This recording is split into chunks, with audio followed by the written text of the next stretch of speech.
दोस्तों आज हम दो डेट्स के दरमियान जो डाटा की रेंज होगी उसका सम लेना सीखेंगे। जैसे ये हमारे पास स्टार्ट डेट है और एक एंड डेट है। ये 2 मई 2024 से लेकर 4 मई 2024 तक जो स्टार्ट डेट और एंड डेट मैंने डाल दी है इधर। तो अब ये डाटा है, इसको अगर मैनुअल अगर हम चेक करें तो 2 मई से लेकर 4 मई तक जो डाटा है उसका अगर रिजल्ट देखें तो वो 730 आता है। ये देखें।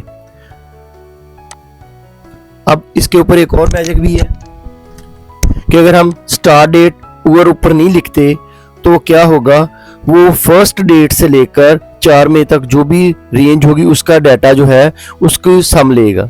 जैसे ये 958 आ रहा है तो इधर भी 958 है।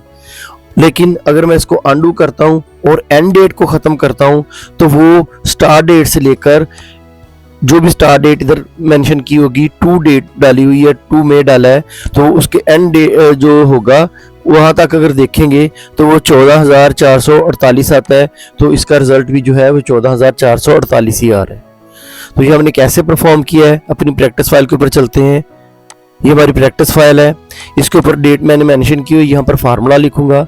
लेकिन इससे पहले मैंने एक हेल्पर कॉलम बनाना है जिसके अंदर स्टार्ट डेट और एंड डेट, इफ फार्मूले के जरिए मैंने इधर फार्मूला लगाना है और जो सम फार्मूला लगाऊंगा उसका जो सिलेक्शन दूंगा, रेफरेंस दूंगा, वो ये वाले हेल्पर कॉलम दूंगा। ये वाले जस्ट जो हमें दिखाने के लिए होगा कि जो हमने डेट्स मेंशन की हैं।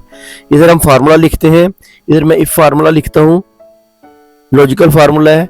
इफ फार्मूला यानी कि लॉजिक ये है कि अगर ये वाली जो डेट है या ये वाला सेल जो है इक्वल हो ब्लैंक के, ब्लैंक इन्वर्टेड कॉमास 2 दफ़ा टाइप करें तो वो ब्लैंक को शो करता है कि अगर ये वाली वैल्यू जो ब्लैंक हो, ये वाला सेल ब्लैंक हो तो क्या करे, वो ये वाली स्टार्ट डेट ले लेगा।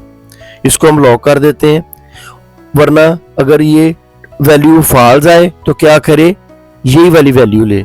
इसको भी लॉक कर देते हैं और ब्रैकेट क्लोज कर देते हैं। अब चूंकि ऊपर डेट है, इसको मैं फॉर्मेट पेंटर से इसको मैं इसका जो फॉर्मेट है वो सेम कर देता हूँ। अब ये 2 में है, अगर मैं इसको डिलीट करूंगा तो यहाँ पर जो डेट है वो फर्स्ट में आनी चाहिए। इसको मैं डिलीट करता हूँ, ब्लैंक किया तो वो देखें उसने पहली वाली डेट जो है पिक कर ली है। अंडू करते हैं। अब दूसरे के ऊपर फार्मूला लगाते हैं, फिर इफ का फार्मूला लगाएंगे कि ये वाली अगर डेट इक्वल हो ब्लैंक के तो क्या करे, इसकी एंड वाली डेट जो है वो ले ले। इसको लॉक कर देते हैं। एल्स ये वाली डेट ले, इसको भी लॉक कर देते हैं। और ये भी हमने जो स्टार्ट में डेट का रेफरेंस दिया था इसको भी मैं लॉक कर देता हूँ और इसको एंटर कर देते हैं। इसका जो फॉर्मेट है वो सेम कर देते हैं। अब देखें, अगर मैं ये एंड वाली डेट खत्म करूंगा तो वो आखिरी डेट जो है 15 जुलाई वो शो करेगा। अब हमने इधर सम इफ का फार्मूला लगाना है, लेकिन यहाँ पे सम इफ इसलिए नहीं लगाएंगे क्योंकि वो एक क्राइटेरिया को लिए लगाया जाता है। हम इधर सम इफ्स फार्मूला लगाएंगे जो 2 या 2 से ज्यादा जो क्राइटेरिया देने होते हैं वहां पे लगाया जाता है। जैसे हम सम इफ्स का फार्मूला लिखेंगे तो इसके पैरामीटर्स ओपन हो जाएंगे। सबसे पहले हमने सम रेंज देनी है जिस वैल्यू को हमने सम करना है, उसके बाद क्राइटेरिया रेंज जिससे हमने क्राइटेरिया चूज करना है और उसके एंड पे क्राइटेरिया देना है। तो चले हम सबसे पहले सम रेंज देते हैं। हमारी ये सम रेंज है जिसको हमने सम करना है। इसको मैं लॉक कर दूंगा F4 की से, फिर कॉमा डाला, फिर उसके बाद क्राइटेरिया रेंज उसने एक्टिवेट कर दिया। क्राइटेरिया रेंज हम देंगे, ये डेट हमारी क्राइटेरिया रेंज है। इसको भी हम F4 की से लॉक कर देंगे, कॉमा डालेंगे और यहाँ पे हम अब क्राइटेरिया देंगे ग्रेटर देन या स्मॉलर देन या इक्वल टू। ये जो चीज़ है ये हमने इन्वर्टेड कॉमास के अंदर लिखनी है। हम पहले लिखते हैं कि जो डेट है, जो पहला क्राइटेरिया है वो ग्रेटर देन या इक्वल टू हो किससे, ये हमने इन्वर्टेड कॉमास के अंदर टाइप कर दिया है। और इसको हम कनकैटिनेट करेंगे, जोड़ेंगे इस फार्मूले के साथ, एंड साइन के साथ, और इस सेल का रेफरेंस दे देंगे। इसको भी हम लॉक कर देंगे।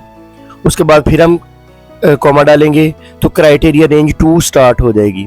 हम फिर दोबारा यही क्राइटेरिया देंगे, इसको लॉक करेंगे, कॉमा डालेंगे। अब हमने क्राइटेरिया देना है। अब हम फिर इन्वर्टेड कॉमास के अंदर स्मॉलर देन वैल्यूज डालेंगे, स्मॉलर देन या इक्वल टू हो अब इन्वर्टेड कोमा क्लोज कर दिए और एंड का साइन डाला कनकैटिनेट करने के लिए और ये वाली डेट की वैल्यू दे दी।